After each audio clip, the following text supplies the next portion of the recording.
As he stepped up to the driver's side window, the carnage inside came into full view. 3 bodies lay sprawled across the cloth bucket seats. The driver, a man in his mid-50s, had a gunshot wound to his right temple. His head lay forward against the steering wheel, a large spray of blood and brains peppering the windshield.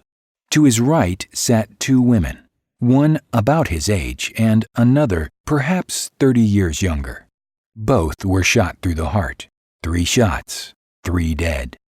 Not wanting to disturb the crime scene, Mason left the vehicle doors closed and worked his way cautiously around the truck, looking in the various windows for clues as to what had happened. He spotted a .38 revolver dangling from the right hand of the lifeless driver. Murder-suicide? It certainly appeared so. What it didn't explain was why the 2 women hadn't put up a fight.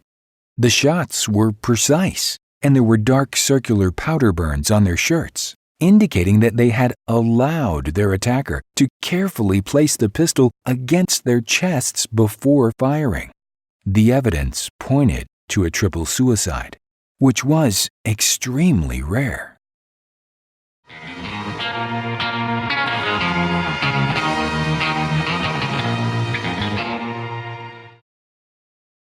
"Help me!" she cried, coughing. He looked around but didn't see anything that could easily be moved to lift him up.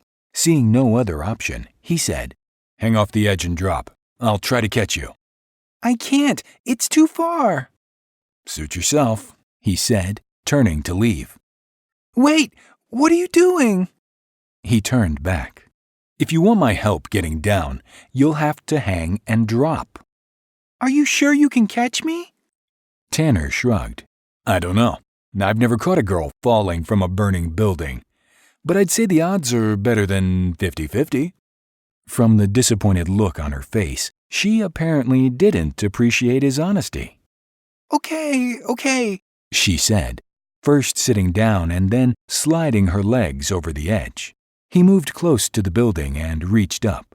She was still about 5 feet out of his reach. "Okay, now lower and drop." She carefully lowered herself, but as she was about halfway down, she started to cough, lost her grip, and fell backward. Tanner saw her fall, but accepted that there wasn't much he could do to change what would happen next. He moved back half a step and spread his arms as wide as possible, hoping to act as a human net. The girl landed butt first on his left shoulder, and then fell backward as if tumbling off a teeter-totter. He managed to cross his arms around her ankles just in time to prevent her from flipping completely over his shoulder. When she finally stopped falling, she lay dangling across his back with her feet up near his head. Tanner carried her across the street and set her on the curb. The girl's whole body was trembling. "Relax," he said. "You're okay." She nodded. "But it was close." "Yes, it was close." He smiled. "How old are you, kid?" "I'm 11, she said, stiffening. "I'm just short for my age." He sized her up. "No, I'd say you're about right for 11.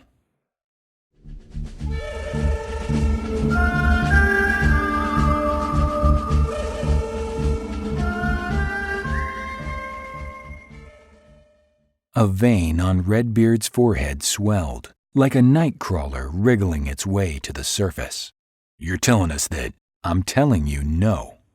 Redbeard clenched his fist so tightly that Mason could hear the knuckles pop.